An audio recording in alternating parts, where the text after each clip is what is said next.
कितना पावरफुल होते हैं बिहार के मुखिया और सरपंच।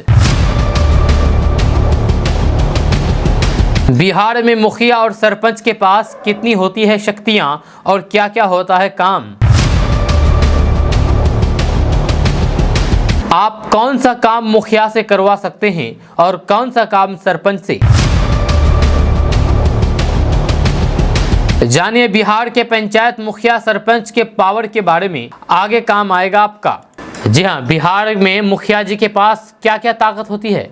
कुल मिलाकर कहा जाए कि क्या आप जानते हैं कि मुखिया जी के पास क्या पावर होती है। अगर नहीं जानते हैं तो फिर हम आपको भी बताने जा रहे हैं, ध्यान से आप सुनिए। तो बात करते हैं कि गांव के मुखिया जी तो आपने देखा ही होगा। हालांकि आज के दौर वाले मुखिया जी मुरेठा यानी कि पगड़ी बांधे नहीं दिखते हैं।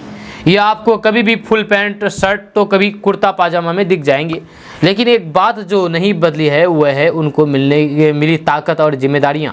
तो अभी हम बात करेंगे कि मुखिया जी के पास क्या क्या पावर होती है। तो बात करते हैं कि बिहार में मुखिया जी को पंचायती राज व्यवस्था में कई शक्तियां मिली है। इनमें खास पावर इस तरह है कि ग्राम सभा और ग्राम पंचायत की बैठकें आयोजित कराना और उनकी अध्यक्षता कराना, बैठकों का कार्य व्यवहार संभालना और उनमें अनुशासन का कायम रखना, एक कैलेंडर वर्ष में ग्राम सभा की कम से कम 4 बैठकें आयोजित करना, वहीं पर पूंजी कोष पर विशेष नजर रखना, ग्राम पंचायत के कार्यकारी प्रशासन की देखरेख करना, ग्राम पंचायत के कार्यरत कर्मचारियों की देखरेख और फिर दिशा निर्देश देना, ग्राम पंचायत की कार्य योजना प्रस्ताव को लागू करना, नियम अनुसार रखी गई विभिन्न रजिस्टरों के रख रखाव का इंतजाम करना, ग्राम पंचायत के तय किए गए टैक्सों, चंदों और फिर फीसों की वसूली का इंतजाम, विभिन्न निर्माण कार्यों को कार्यान्वित करने का इंतजाम करना, राज्य सरकार एक एक्ट अथवा किसी अन्य कानून के अनुसार सौंपी गई अन्य जिम्मेदारियों और फिर कार्यों का पूरा करना। अब बात करते हैं सरपंच की शक्तियों के बारे में। मुखिया के शक्तियों के बारे में तो आप जान लिए हैं, अब जान लीजिए सरपंच की शक्तियां क्या क्या है।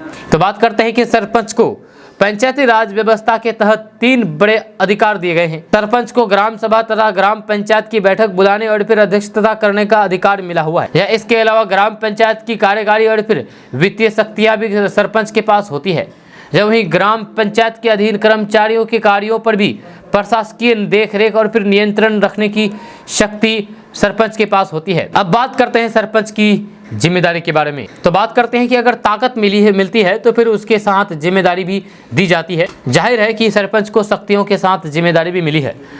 इन जिम्मेदारियों में ये बातें शामिल है कि गांव में सड़कों का रखरखाव, पशुपालन व्यवसाय को बढ़ावा देना, सिंचाई के साधन की व्यवस्था करना, दाह संस्कार और कब्रिस्तान का रखरखाव करना, प्राथमिक शिक्षा को बढ़ावा देना, खेल का मैदान और खेल को बढ़ावा देना, स्वच्छता अभियान को बढ़ावा देना, गरीब बच्चों के लिए मुफ्त शिक्षा की व्यवस्था करना। ये है सरपंच का काम और मुखिया का काम।